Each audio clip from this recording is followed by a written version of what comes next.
All right, we are recording. I think this is session 7 or something of the like, and we're in the second conversation of Practice of the Presence of God, Brother Lawrence. We're going to be starting on page 29 in just a moment. Before we do, is there any leftovers from last week?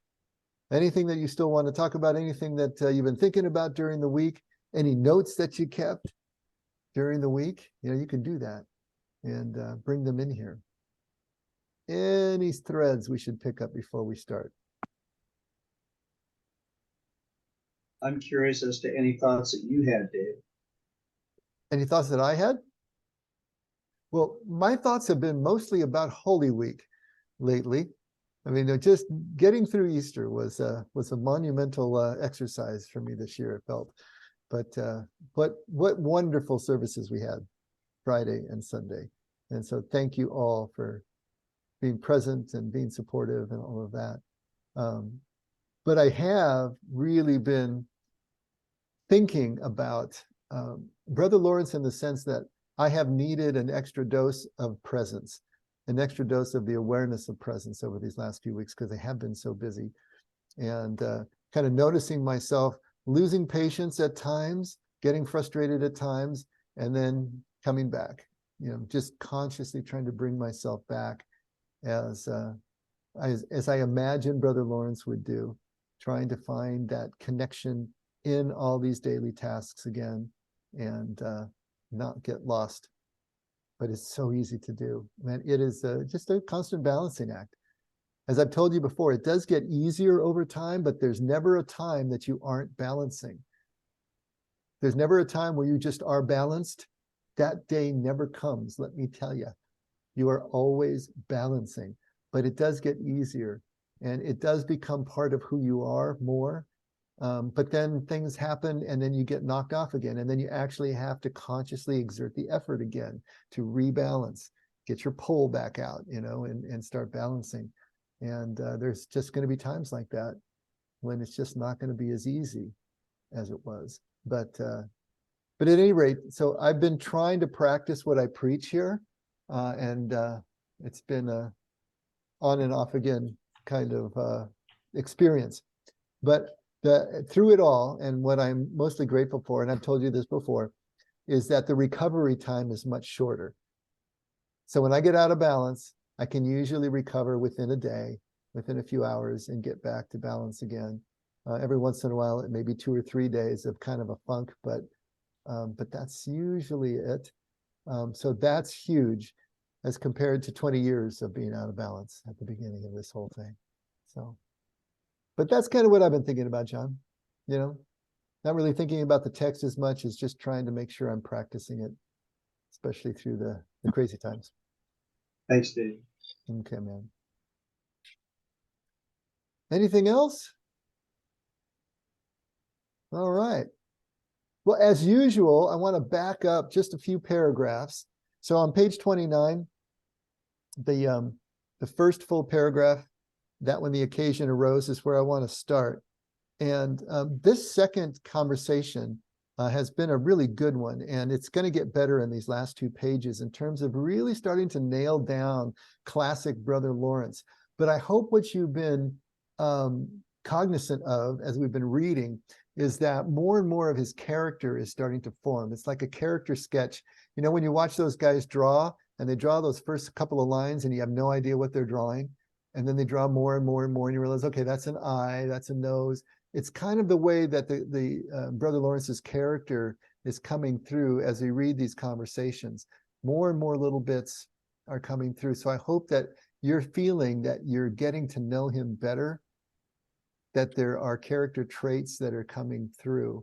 And because that's even for me, as many times as I've read this book, I'm feeling it again as we're going through here, that his character is kind of getting sketched in kind of layer by layer as we go. So we're getting a sense of his humility. We're getting a sense of actually his Catholic guilt.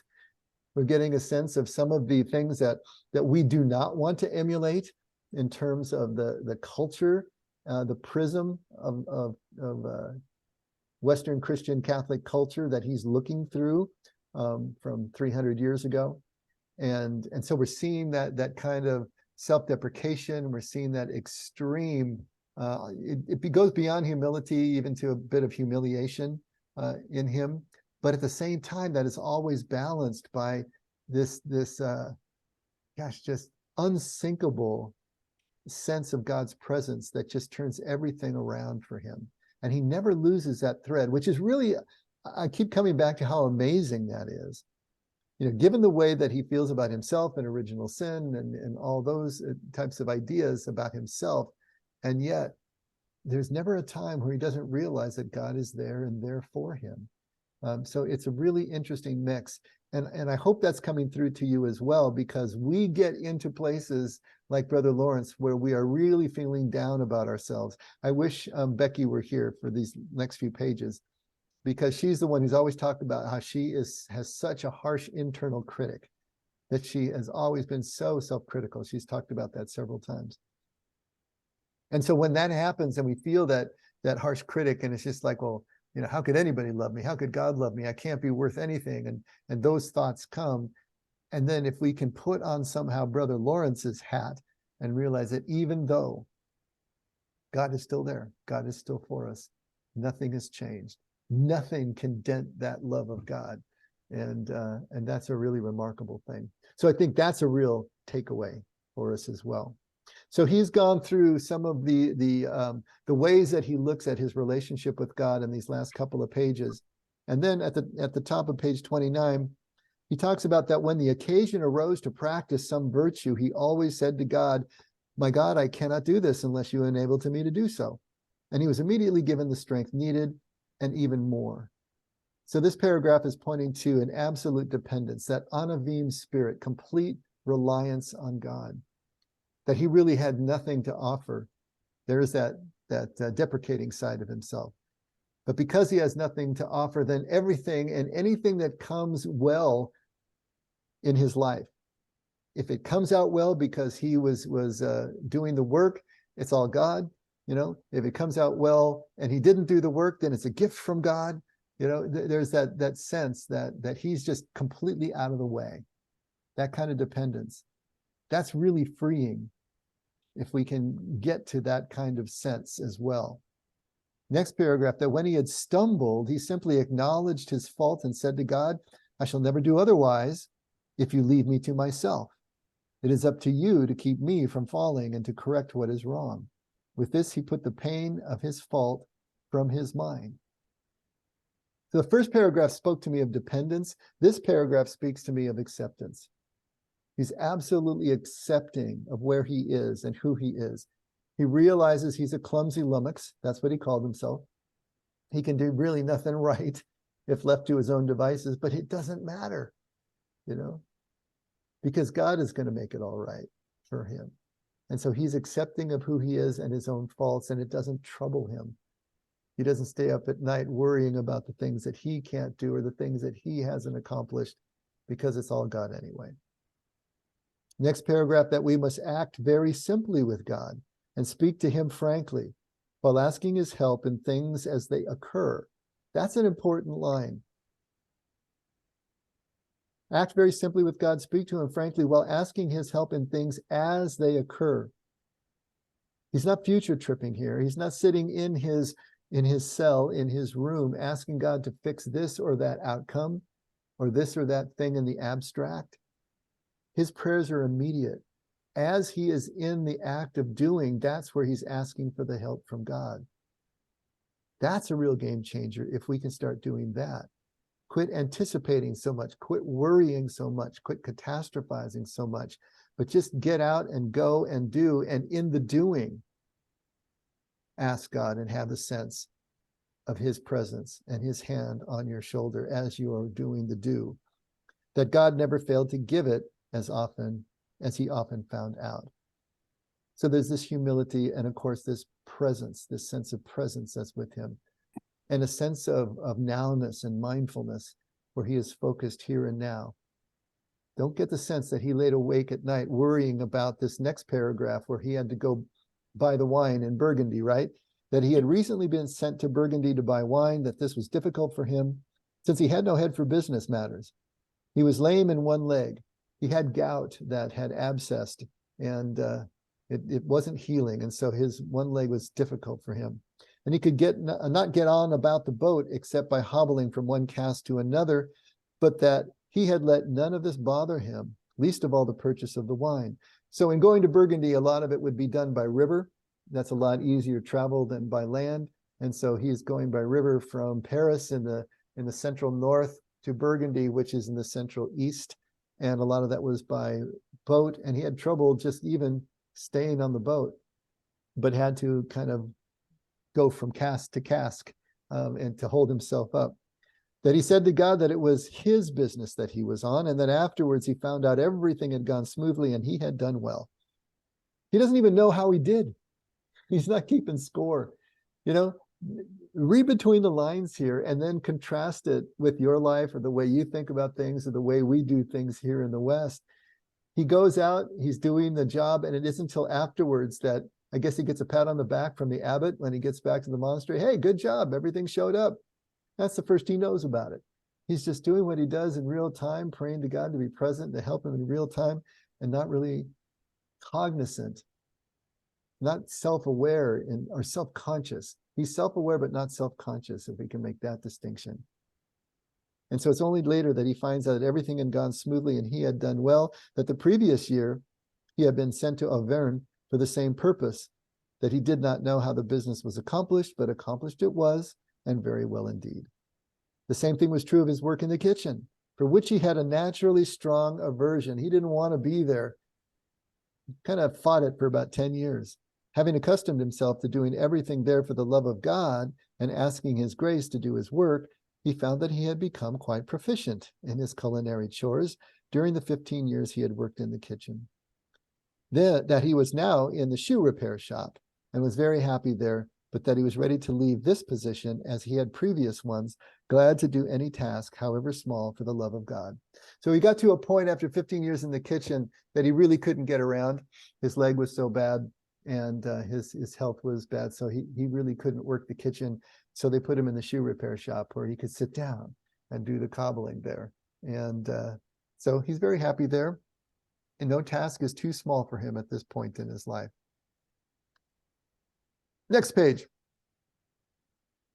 That for him, and here we get into some of his more spiritual aspects, that for him the time of prayer was no different from any other time, that he retired to pray when Father Prior told him to do so, but that he neither desired nor asked for this, since his most absorbing work did not divert him from God. Okay, that's a wow. See what he's saying there? Time of prayer is no different from anything else he does all day long, whether it's in the shoe repair shop, whether it's in Burgundy or what else. But when he's told to go pray, he does. But he doesn't need it because he's already doing it. That tells me, excuse me, it reminds me of a few pages ago prior when he said that you can be in prayer, you can pray, or you can let your actions be prayer. And that just, to me, that's reverting right back to it. Same thing. Just exactly. Good catch. Yeah. Is this something that resonates with any of you? Do you feel like you're starting to get that sense of continuous prayer and you don't need the ritual forms as much anymore? Yes. Yeah. I get That's a little great. bit of that. It rubs me a little bit just because I wonder whether he's just in a mode of just waiting for somebody to tell him what he should do next. As opposed to some of the reality I think that we feel of initiating or carrying out responsibilities that we each have in respect, right? Okay. I just wonder sometimes how it's hard to apply this. Not so much the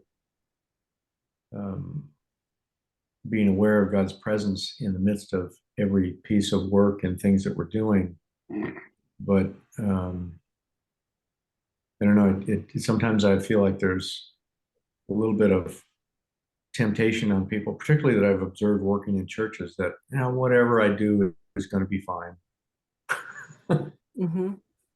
And that they can skid along without really stepping up to responsibility of what they've got in front of them. So that's what I'm trying to filter out as I'm listening to this, wondering whether he's just in a mode where he's humbled himself so far that he doesn't take initiative on his own and just is waiting for others to tell him what to do all the time. So Well, he doesn't have to think. that's an interesting perspective. I mean, actually, that's the religious life. You're told what to do all the time, basically. Yeah. You're Yeah. told when to get up, go to bed, when to eat, when to pray, when to work. I mean, basically, he was like a soldier, basically being Yeah. told what to do all the time and when to do it.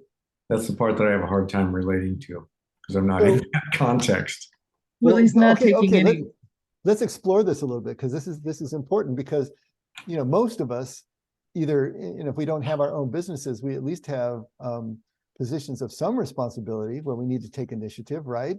And we're also going to be on a merit system where we've got to strive for some sort of excellence, and I don't know how much of that might have been present in the monastery. So Bill, do you feel like Brother Lawrence maybe had an unfair advantage over the rest of us, or are you saying that it's a recipe for mediocrity, or where are you going with this? Yeah. If in our context that we live in today, most of us are not in a situation of being told what to do all day long and when to do it. And so it seems like it's a little harder then to stay on your toes and being aware of God's presence in the midst of carrying out the responsibilities that I know we each have. As opposed to just checking out and just saying, well, whatever, I mean, you wouldn't hold a job, you wouldn't carry any responsibility at all if you took that frame of mind. And I've been around people that have kind of taken that sometimes and checked out in a sense. So that's where I'm trying to relate some of the stuff that what he's I don't know, holding out as admirable in one sense, and then in another sense, I don't feel it relates well to what I face every morning when I get up or live through the day, or I'm working for somebody else or myself, doesn't matter. I'm a preacher's kid, and I can tell you that's really true. I've seen that over and over again at churches my dad has pastored. Mhm. People have very much relied on the pastor to do everything. It's up to him to do this, to do that. So it was his church. It was up to him to clean the floors, do everything that needs to be done. So unless there's a body of people who feel committed to this same task, like the monastery would be, then the task falls to the leader. And unfortunately, that's kind of crazy making. Now, being a businessman too, I realized when you start off your business, you clean the toilets, you clean the floors too. But at some point in time, if you're not getting somebody else to do what you need to do, your job, then you're not doing your own job very well. So somewhere along the line, if somebody needs to take over, and very much easily becomes a passive, mediocre kind of Christian. So I feel you, Bill. You do, if you relate to that. Bill, I had some of the same thoughts as you a little bit when I was thinking, what kind of risks is he taking in his world? And I'm listening to the story about when he went to Burgundy, and I thought, well, what if that didn't go well? What if he was robbed on the way back? What if, all these things went wrong? And so he, how is he going to apply his prayers then? And maybe that's a great time to apply your prayers, like, wow, I'm in a situation here that I didn't anticipate. I'm stuck. I'm in a bad situation. Maybe God help me make the right decision going forward. So, I mean, so far, kind of what we've read is all things are going well for him. He asks for the ability to get through the day, and he gets what he asks for. And then he moves to the next thing and he gets the satisfaction. So far he's very satisfied with his prayer in all aspects. But you're right. What happens when things go cattywampus, and where is that? Maybe he doesn't have much of the cattywampus in his life. Like you say, it's a very, structured lifestyle. So, but I had a similar thought too, that there's no real risk taking in what he's doing necessarily, but there has to be some level of risk, I guess, in almost everything. I mean, isn't it all relative? Mm-hmm. Well, I was thinking too, this is, oh yeah, he did well. Oh, yeah, it went well. But this to me is a self-report. It's a what, Ellen? Self-report. He's Okay. reporting this to the other man, Beaufort. Mhm. You see, so he reports and said, "Oh yeah, it went well." You Mm. see, but the ones that didn't go well, we don't know. Okay, and then second, because I'm learning boundaries, I'm taking a class about boundaries and self-care. So because he's lame, it's difficult to go from the wine cask to the wine cask. It's painful. Why couldn't he have asked his abbot, the leader, to say, "Can I have a companion to come with me?" You know, Mm. that's part of self-care too. Mm. Or is he at a point where, oh, I don't deserve this? Mm. Mhm. We don't know. Yeah. Unanswerable questions. It sounds like his faults were a big part of what kind of stood in his way in a sense, and yet he came to be at peace with that, as you spoke previously, Dave. But he said in that next paragraph, he had no need of a director. You know, so whether that's talking about his work or he, as far as him and God, he didn't need somebody directing him in his relationship with God, but apparently not so much in his work also. Maybe it was pretty mundane. Well, let's also remember he's about 52 at this He's time, older. which 300 years ago was 72, right? Mhm. So he's up there, and he's looking back on his life and this conversation that he's having with Buford, and so remember that first 4 years he was sure that he was going to hell, and it took him 4 years to get through that kind of torment, interior spiritual torment, and it's about 10 years before he came to peace in the kitchen.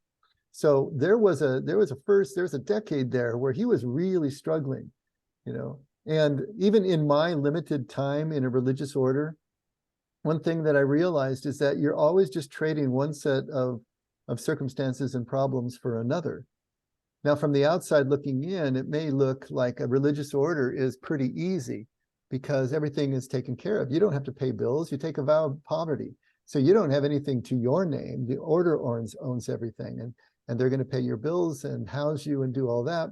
In exchange for that, of course, you give them your total obedience, which is another one of the 3 vows that you take.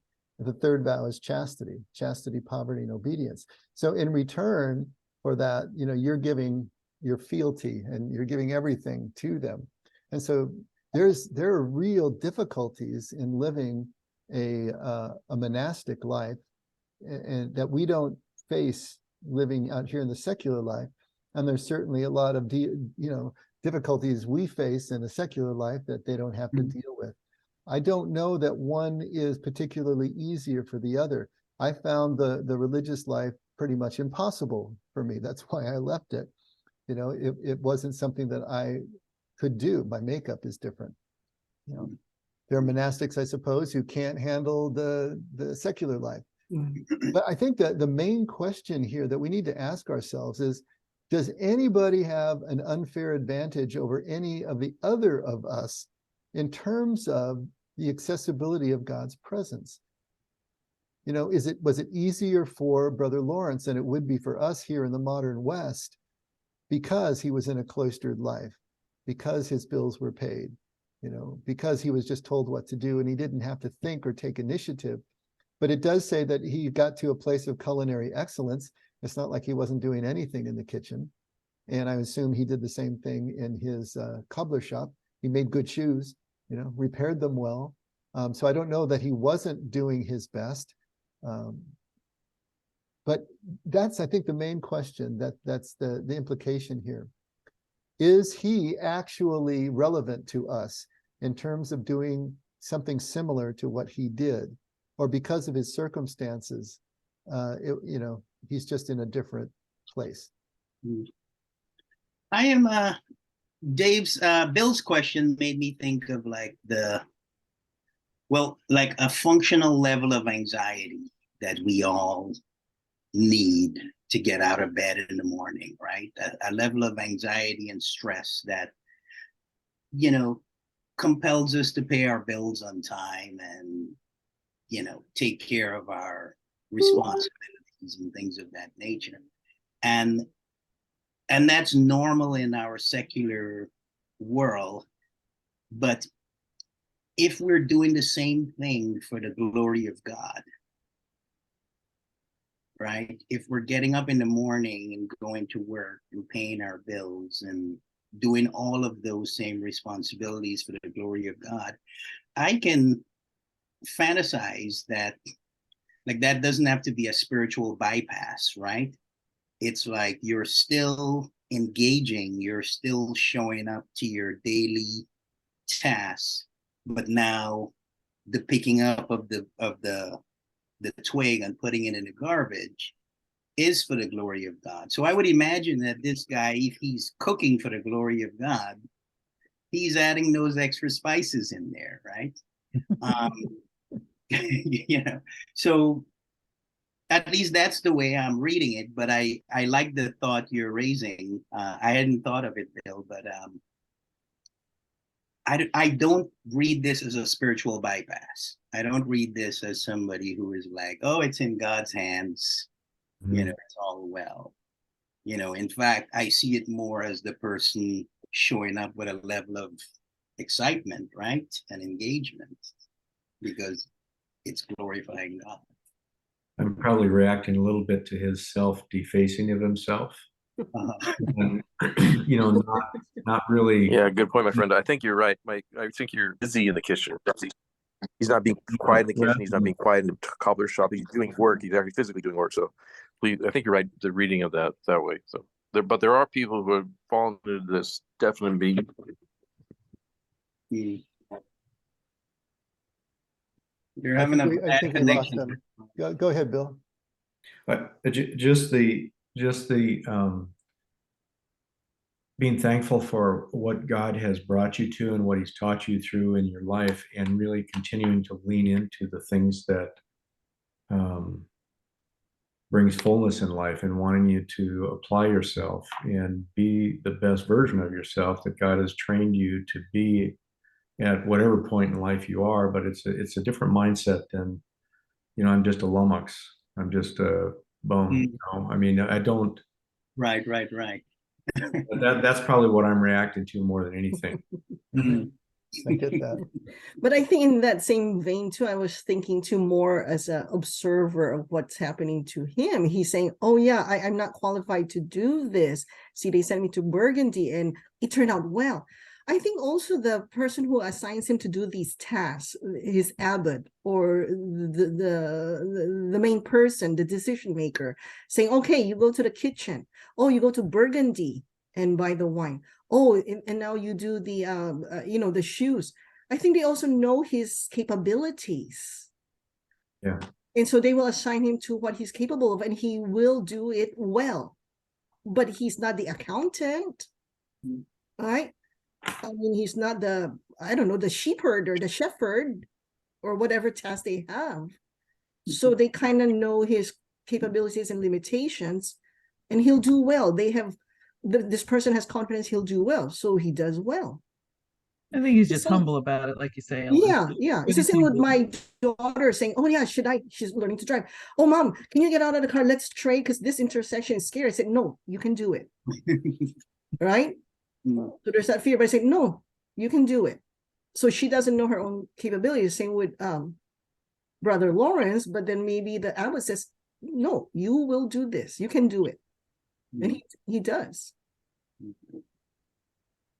So let me react again to what Bill was saying, because I know a little bit more about what Bill's going on than maybe some of the rest of you. Bill's an architect, and he's designing a home right now for him and Gail, or an additional unit. And so he's got all of the plans spinning in his head. all the design work, and not only the design work, but how that has to interface with all of the various city systems. He has to get permits. He's fighting with these people over here and those people over there. You know, there's a fuse burning here. He's got to get it done within a certain amount of time, you know, because money's burning. And so with all of that mental activity, contrast that now with Brother Lawrence, who gets up when he's told and goes to the kitchen or goes to the shoe shop, does what he's doing. And then when it's time to go to bed, he goes to bed. When it's time to eat, he eats.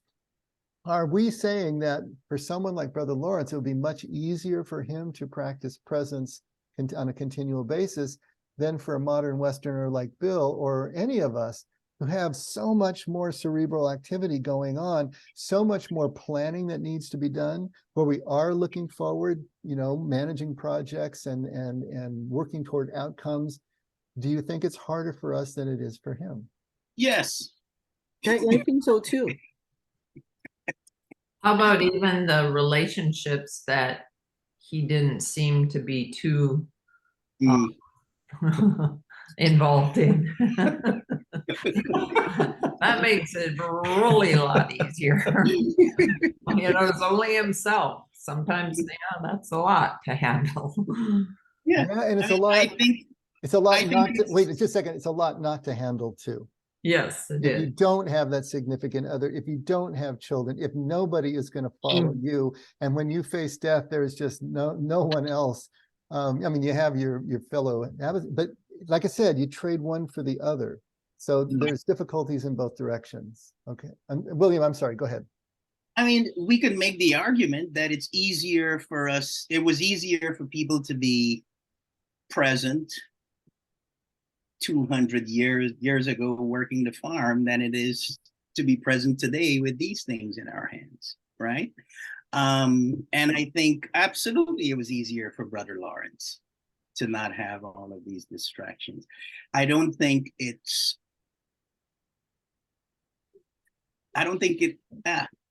how do I say this? I think the level of difficulty to stay connected to God is probably the same. The level of effort it takes to stay connected to God is the same, but the level of distractions are a lot more pronounced in our secular. You know, it's really as our connection to God is as close to and as far away as a thought. Does his Enneagram play any part in this? Say that again, Vaughn. Does his Enneagram play any part in this?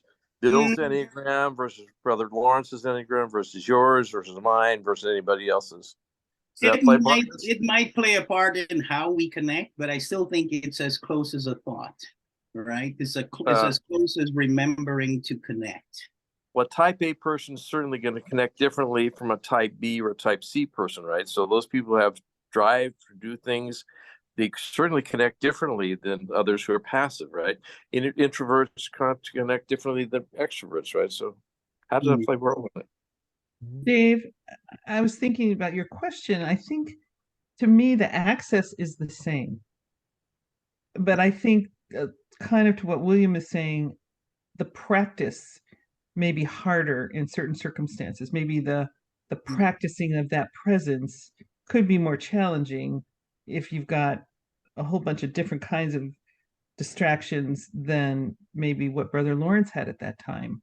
Maybe it was easier for him, but again, that's a good point. He was kind of alone. So he, you know, didn't have, I guess he had people to bounce things off of if he wanted to, but he was really alone and in kind of a quiet world.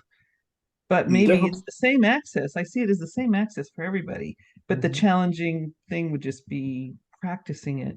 But definitely passive and introverted compared to Bill, who's extroverted and active and type A. So I don't see Bill become a fellow in a monastery somewhere. Doesn't happen. Don't see it. I can see it. Okay. There are extroverts getting in there. monastic life, I guarantee you. But, Okay. they just have to practice that a little differently. But Yeah, well, drove you nuts, probably drive Bill nuts too. Just saying. I think as we read more, you'll realize that it was just as hard for Brother Lawrence to quiet his interior life as it is for anybody anytime.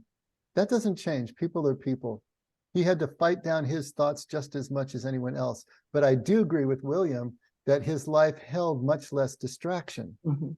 I mean, that the ancient world just did. I mean, they didn't have the technology. They didn't have this pace of life. It was very different. On the other hand, think about this though. Unless you were very wealthy, you had no leisure time, none. You got up in the morning and you worked till you dropped into bed at night, and then you got up and you did it all over again. It took you all day to do tasks that we can do with the machines in our homes now in minutes. So we do have more leisure time that we can use in certain ways if we direct it. They had none. Brother Lawrence would have had none. He would have been doing something all day long, and there was no such thing as vacations and PTO and that sort of thing. So there again, there's balances and trade-offs, and it's hard to compare one to the other. But I think it's pretty obvious that the world 300 years ago, 200 years ago, 100 years ago didn't hold the same level of distraction as it does here in certain parts of the world. And so there's that we have to cut through. But I think Kathy said it, the access is still there, and God is equal opportunity. Jesus said that it's harder for a rich man to enter the kingdom than for a camel to go through the eye of a needle. What he's talking about is this. I mean, if you are a type A personality, if you are someone who's intelligent, that comes with it the extra distraction that someone else may not have, who's just a clumsy lummox, right? But that means that we just need to be more conscious. The access is still the same. If the desire is there, yes, we can do it. And the principles are the same. I mean, the principle that he's talking about here in this paragraph, that the time of prayer for him is no different than any other time. He'll go pray when you tell him to go pray because he's being obedient, but he doesn't need it and he's not asking for it, because for him, it doesn't make any difference. He's always praying, right? And so that principle is going to hold true for us no matter how much distraction there is in our lives. And if we have a type of job like Bill's, where you're project managing and you have to look at the future outcome and you have to plan for it and you've got all those details in your head, it just means that we're going to have to find the same threshold that Brother Lawrence found in the kitchen. Maybe they're not the same threshold, but for us and our abilities, maybe it's about the same. See what I'm saying? So I think what we want to do is not just assume that because Moses had a burning bush, the disciples had Jesus in the flesh, or Brother Lawrence has his cush job at the monastery, that they had an easier time of it than we. And you can't expect us to do what they did. You know, I think it's still up to us to do what we can. Like Brother Lawrence said, not everybody may attain the type of experience that I've experienced, but everybody can get better if they practice. I think I agree with the fact that with our lifestyle, especially those who do brain work or cerebral work, we have to set aside time for these quiet times. Because I was just thinking of the lifestyle. Let's say Brother Lawrence traveling from his place in Lorraine to Burgundy. I don't know how many hours it is by horse. So all that time, you have time to contemplate. And even though you're doing that task, you have time to contemplate. Whereas I drive from here to San Diego, boom, I'm there in an hour and a half, and then I fill it up with tasks. And because I got there so fast, then I can go to the bank. Then I can go do this, and then I can go shopping. I can do my groceries, and then I cook. Whereas for him, it's a different lifestyle. And I remember my great-grandmother would wash clothes by hand, although she's busy doing tasks.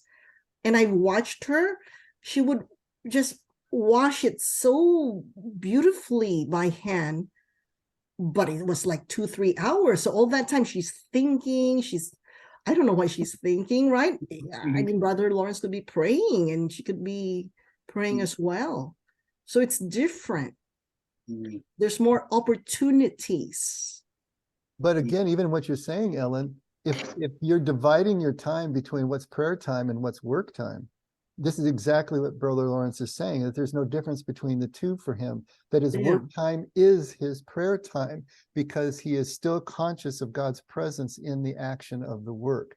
Yeah. He's just picking up a straw off the ground. Can we do the same thing? Even if our tasks are more cerebral, can we still have a sense, an overarching sense of God's presence, even as we're using our brains to be able to work on the future? I think we Yeah, can do it. It may I be a think so different too. quality, but we can still do it. I think so too, because sometimes when I'm stumped and when I'm decision making, I say, okay, God, help me here. I don't know what to do, but just wait, you'll guide my thoughts. I think that's a short prayer I would say. That's great. Yeah. Pretty What much what did- he did in Burgundy, right? Well, Allison? what did you say though, that like, just a little perspective from me. Wouldn't you say that for me, like the work I do is, what I feel walks really closely with God. And I feel anytime you're acting in your gifts, right? And whatever you excel at and the things that you're good at, or even the things you're bad at, like that's actively being present with God. It's just coming to the awareness of like, I am present, like we are present together in this moment, right? It's not a disconnect, it's a thought in the mind where it's like, I'm not connected because I'm doing X, Y, Z. And personally, I understand that having to structure everything and go through permits and do the things and do this and do that and do this and do that.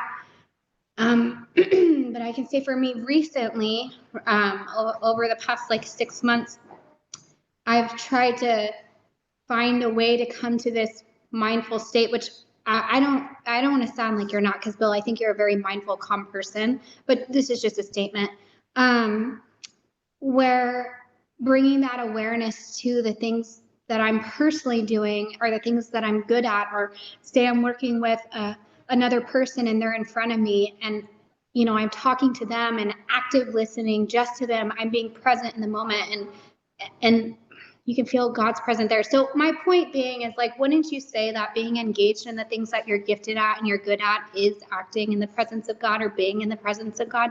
That's just what I would think. And those actions are prayer. Absolutely. Just like, there's no, my estimation, there's no real difference in Bill looking at and working from a set of blueprints as it was for Brother Lawrence preparing a meal. I mean, doing those actions in and of themselves are prayer. Again, I have to go back to what he said early on. There's a matter, there's the matter of actively praying and making your actions prayer. And without the Yeah. Without the concern of outcome. Now, when you're managing a project, you have to be concerned with outcome. But if you think about it, even if you're working for the future, you're still working in the present. Can you be present to what you're doing, even if it's working for a future outcome? And I think the answer is yes, but I think you'll know the difference when you are and when you aren't. I alluded earlier to John's question that I've been phasing in and out of God's presence in these last few weeks because it's been real busy. And man, I know the difference. The difference is in my frustration level. The difference is in my satisfaction level. The difference is in my level of gratitude. All those things, when they start going south, I realize I'm working on my own steam now. I'm just trying to grind things out. But if I can stop and come back again, then I can start to feel the flow. I had to write a written piece for the school, but I got into the flow of it, and it was a completely different experience. And I think even if you're doing blueprints or doing whatever we do during our day, if we can feel that flow, and even if it's not something that we're particularly good at or gifted at, but it's something we just got to do, like paying the bills, can you get into the flow of that? Can you connect that to your family's well-being as you're keeping a roof over their head by getting these bills paid? I don't know, but I think it's that kind of connection that Brother Lawrence is talking about. It's not formal worded prayer, either mentally or verbally. It's that sense of presence, that sense of connection and well-being that comes with it. I love to color. Would that be something like what you're talking about? But Absolutely. Of course. Absolutely. Yeah. I love doing it. Mm-hmm. Mm-hmm. Well, and what I am hearing is living in the state of meditation or prayer. Mm, Uh, and like Kathy said, that's accessible to anyone. Our circumstances may vary. You know, we may not have control over our circumstances, but our experience of that is variable, and that's what we bring to it. Mhm. You all remember the movie Chariots of Fire? mhm, Okay, so the plot of it is that there's a Scotsman who is also a minister and son of missionaries, who is also an Olympic runner, an Olympic hopeful, and as the plot goes forward, he has to give up the chance to go to China and be a missionary to China to delay so that he can run in the Olympics. And his sister is furious at him, and they have this fight, you know, in a field where she's telling him, you're turning your back on your vocation, you're turning your back on God. You know, you should be going to the ministry field. What are you doing here? And he said, you know what? You know, God made me as a minister, but he also made me fast. And I feel, and this is the line, I feel his pleasure when I run.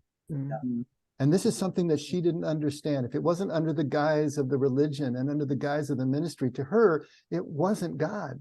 And he felt God's pleasure when he ran. And I think that's the thing. That's what Linda feels God's pleasure when she colors. You know, and we can feel God's pleasure when we do the things we do if we will allow. And I think that's the thing that we have to realize. It's up to us to allow the flow, to allow the connection to happen again, and to give our minds, you know, some time off to be aware of what we're doing without necessarily thinking about it, so we can also be aware of God's presence at the same time.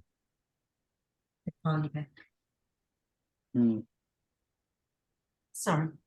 Bill, this is a great point. I'm so glad you brought this up. This is the kind of stuff I want to hear. I want to hear the why nots. I want to hear why you think this is a bunch of crap, if that's what you're thinking, you know, because this is where it really starts to come out. This processing we've done for the last half hour is so important if we're really going to make it relevant to our daily lives. This can't be out there on an ivory tower someplace, you know, just looking from a perch 300 years away at Brother Lawrence. How does it really apply? Does it really apply? Does everything really apply? I mean, we're already saying, no, not everything applies. We don't want to take his Catholic cultural values and apply them to ourselves. You know, that's toxic. But what we do want to do is take his sense of presence of God and the humility that comes out of his sort of toxic self-deprecation. We want that. And so taking the things that really work, and then how do they apply to our lives here and now in our world? Remember, taking the gospel or God's presence in a liquid form and pouring it into the container of our lives, so it takes the shape of whatever our lives container looks like, rather than trying to take it from the container that it was in, either in the scriptures 2,000 years ago or Brother Lawrence 300 years ago, in that shape, and trying to force it into our lives. That's not the way it works. We need to pour it into our lives and let it take the shape of our container. And that's what we're trying to do here. So these kind of discussions, to me, are gold. They're worth the price of admission. So this is good stuff. Can I add something? It's a digression, actually. I was flipping through YouTube, and it was an old Saturday Night Live skit. It was Sally Field. So I'm thinking, what, late 70s, early 80s? And of course, the writers were making fun. But she said, oh, you know, when I do my dishes, God is with me. When I vacuum, God is with me. And, you know, of course, there's that canned laughter. So it reminds me, this is what it's about. So one of the writers at SNL 50 years ago read this, but of course, used it in a mocking way. But somebody paid attention. It's just funny that it connected that. Yeah, it was a Sally Field skit. Yeah. And that's what she means. Yeah. That's what they read. That's what the writer read and got from this. Dave, I think of Martin Luther King's speech, you know, where I think it's the I Have a Dream speech, where he says, if you're a street sweeper, do it to the best of your ability. Mm-hmm. It reminded me of my mom teaching me to scour the toilet and the sinks and using a toothbrush to get all around the chrome, and feeling so proud of how well it looked when it was clean in all the edges. And every time I go into a public bathroom, I look at whether they're taking care of it the way my mom taught me, or whether they're just, that's good enough and it's splattered all over the baseboard. And Right. Mm. Well, I think Absolutely. I think a little bit about what Allison was saying too, that I mean, Dave, you've always kind of taught us that, we can't see and touch God, but we can express our love for God through our relationships with other people. So Mhm. when you're doing those gifted things that you talk about, Allison, and other people too, you're living your faith, right? Isn't our faith supposed to be, we take action, we're living our faith in sort of an active way. But whether we're vacuuming or Mhm. polishing a toilet with a toothbrush, I think Right. of those poor military guys that had to do that, right? In boot not camp. that bad. They gotta have a sense of pride. I truly believe that's the only way that we do love God. We Yeah. only love God by loving others. We don't love God directly. We love him by loving others. And I think that's exactly what Jesus meant when he said, if you're my followers, then you're going to be known by your love for one another. That's it. That's the criteria. That's the whole thing. How do you love one another? That is how you love God. That's it. It's that simple. Now, all the rest of the stuff we do, as Brother Lawrence would say, all these ritual things we do, if they're bringing us closer to the love of one another, then they're valuable. If they're not, then they don't mean anything, because in and of themselves, they are meaningless. It's only what they do for us in terms of channeling us into greater connection with each other that they have value. And so this is where he's going. His time of prayer is no different from any other. The next paragraph, that as he knew he must love God in all things, as he endeavored to do so, he had no need of a director. Now he's talking there about a spiritual director, right? Someone in the order that he would need to go to help him to develop further in his spiritual formation. He had no need of a director, but a great need of a confessor to absolve him of his faults. So there he goes right back. He doesn't need a director to help develop his spiritual formation, because he's like one of those desert critters that gets all the water they need from the food they eat. They don't need to drink water. They just eat the food and it gives them the moisture that they need. He's like that now in everything he does. He's getting all the spiritual direction he needs. He's getting all the spiritual formation he needs. He's getting all the presence he needs, just doing what he does all day long. But he still needs a confessor to absolve him of his faults, that he was very aware of his faults and was not dismayed by them, that he confessed them to God and did not ask him to excuse them, but that after doing so, he returned in peace to his usual practice of love and adoration. So he's building on this theme. He doesn't need set times of prayer. He doesn't need a spiritual director. He doesn't need the ritual and practice anymore, because his whole day is a seamless time of worship, a seamless time of prayer and connection. And then the next paragraph, that he had not consulted anyone about his difficulties, the difficulties that he has just in everyday life, but knowing solely by the light of faith that God was present, he directed all his actions to him, come what would, and that he was willing to lose all for the love of God, as it was well worth it. So now he doesn't need a counselor. He doesn't need set times of prayer, worship. He doesn't need a spiritual director, and he doesn't need a counselor for his difficulties and his hard times, because he's wholly reliant on God. I think for Brother Lawrence, he came to this state where he can do this easily. I do remember when Mother Teresa died, and then they published her letters, and nobody knew this, that she would write to her spiritual advisor or counselor that she had a crisis of faith. And she said, I don't feel God in my life. And yet she continued to do what she did until she died. So with Brother Lawrence, he came to this point and continued it. I was just surprised that with Mother Teresa, with, you know, what she's doing, all the good works that she has done in the orphanage. So you wouldn't have known it. Nobody would have known it that she had this crisis of faith. Only her advisor did. Mm. So for her, that was a difficulty.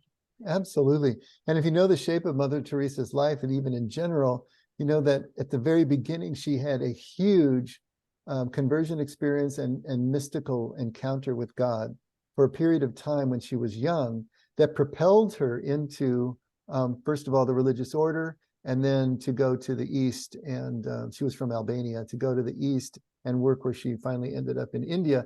And she was like the first female to do such a thing. I mean, that was a big deal for her to do that. And she was 4 foot nothing, right? Tall.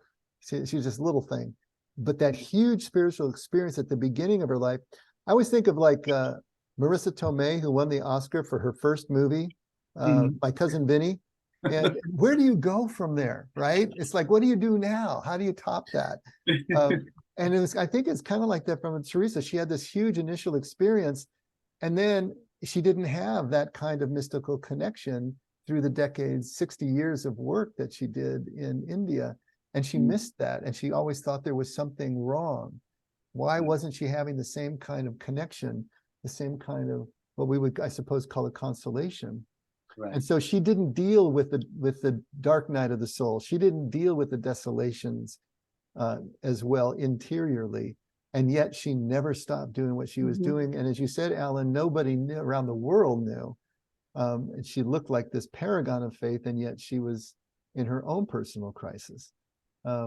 It's just fascinating when you get an interior look, because from the outside looking in, we have these assumptions about some of these great people, and it's not so. And I think if we could really get inside these people, we'd realize they're not different from us. They're processing things the same way we are. Just like the priest who came to Mother Teresa asking her to pray for clarity. Remember, I tell that story all the time. You know, and she says no, because that's what you're clinging to and that need to let go of. And he says, but you've got such clarity. And she laughs, because from her point of view, she had no such clarity. And now, knowing what she was going through in terms of the letters that were published after her death, we know that she was really in a kind of a spiritual crisis. Clarity? Are you kidding me? But what she said she did have was trust. And so she just kept going for it, figuring that at some point everything was going to work out well, but she didn't know how. And she always grieved the loss of that mystical connection that she had earlier in life. I always thought that she was unaware of all the good that she had done or that she was doing. And I'd like to go back to the top of the paragraph, which says, as he knew he must love God in all things, and as he endeavored to do so, he had no need of a director, but a great need of a confessor to absolve him of his faults. Does that mean he had to go to confession? Absolutely. That would be the practice, yes. I think that's probably where I would fail that part. You know, I'm just curious as to, I guess my question would be, if he, I mean, he knew he must love God in all of his endeavors, that he had no need of a director, but that could he not go to God and to go directly to God to absolve him of his faults, or did he need a priest to absolve him, you know, and give him his penance, his prayers to do? I've always been, that's been a big question in my mind for many years. Well, of course, we would feel that way, that of course we don't need an intermediary, that we can go to God directly, and the truth is we can. But in Catholicism, in especially Christian culture 300 years ago, you needed to go through the church in order to be absolved and to be recognized as absolved, so that you could take Holy Communion again. Right. You know, it's just as the Jews of Jesus' time, if you were unclean for any reason, and ladies, I'm sorry, but if you just had your cycle, you were considered unclean. And so you and whatever you did that made you unclean according to the law, you had to go back to the temple and be inspected by the priests there and declared clean, so that you could just go back and buy and sell and pass food and to one another and do all the things that you would normally do in daily life that you were excluded from doing while you were unclean. And so in Jesus' day, in the Jewish system, you had to go through the church in order to get that community absolution. And in the Catholic Church, it was the same way. You needed to go through the church in order to get that community absolution, even though we know, yes, God can forgive us directly and we don't need that. But in this case, yes, he needed to go to confession and be absolved for whatever faults he thought he had in order to feel that he was absolved by God. Glad it was for him. All right. Well, it is time. But this was a great discussion. I'm really glad we had it. If Frank Billman were here, he would be complaining how little text we actually read. But, I Bill, was just thinking that, Dave. Yeah, we yeah. too we can make this book last a year if we want to. Oh my God. We can do it. It's a good thing Frank's not here. But at any rate, this is worth it. Please never feel that you can't ask these kinds of questions. Never feel that you're rubbing me or anybody else the wrong way if you ask what you may consider a hard question. It's the hard questions that are the ones that we grow on, the ones that are really going to make a difference. So please do ask them. You know, feel free to disagree. That's where we really start to learn. So this is a good one. So thank you, Bill. Appreciate you being the one to throw in the holy hand grenade this evening. Nice. So Dave, a quick question about Mother Teresa before we hop off here. Did she talk about like just being in Calcutta and being around like all of that poverty and whatever that landscape looked like? Was that part of her experience of not feeling God? No, you know, from all the quotes that I've read of her and what she said, that's where she did feel God. You know, she talked about God coming in the disguise of the poor and the dying of Calcutta. She understood as she was holding them as they died that she was holding God. She understood that and she connected that way. But I think what she didn't have was the actual mystical, ecstatic experiences that she had of her life. That's the way I interpret what she was writing in those letters, that it was different. It was physical and it was connective, and she saw God in it. She has a wonderful quote that says, in this life, we cannot do great things. We can only do small things with great love. It's one of the best quotes out there. In this life, we cannot do great things. We can only do small things with great love. So she understood that even these small acts that she was doing was sacred, and that connected her. But I think that still she was missing that supernatural experience, that mystical experience that she had from her youth. Well, I think it brings me comfort. I don't think I will ever get that mystical experience. Who knows, right? But it's like you said too, like what she's saying too, it's in the small little things that we do every day in our lives. That's what counts. Because maybe 1% of the population, maybe she's the top 1% who got that mystical experience along with Brother Lawrence, but 99% of us won't. And be careful what you pray for. Oh, you know, if you have something like that, will you ever achieve that high again? You know, and That's are true. you able to accept that? Yeah. Good questions, right? Yeah.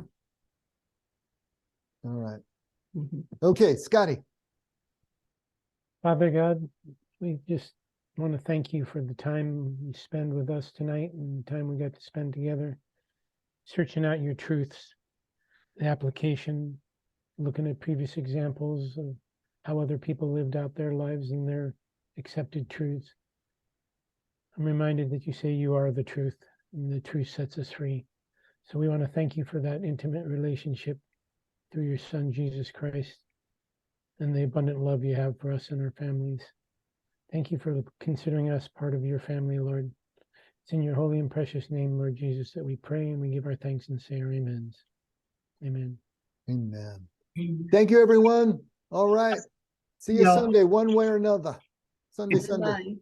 Good night, everybody. Good night. And enjoy Alaska. Yo, that's right, Allison. Or if she's still there, oh, she gone. I think she's gone. gone, yeah. She gone. Right. All right. Yeah. Hey, Right, Vaughn, I got Vaughn. your message. I just saw it yesterday, so I Okay, was planning. Reach out. I'll give you a call on Friday. sounds good. All right, Okay, brother. buddy. Be well. Guys. Good night. Good night, Good Sheldon. night, Danielle, if you're there, Danielle. Hello, Danielle. Danielle Nowostaki. Okay. Jordana and Linda, good night, ladies. I'll see you over the weekend, See you on Sunday. Sunday. And I'll see you Saturday, Linda. Yeah. Okay, good night. Bye.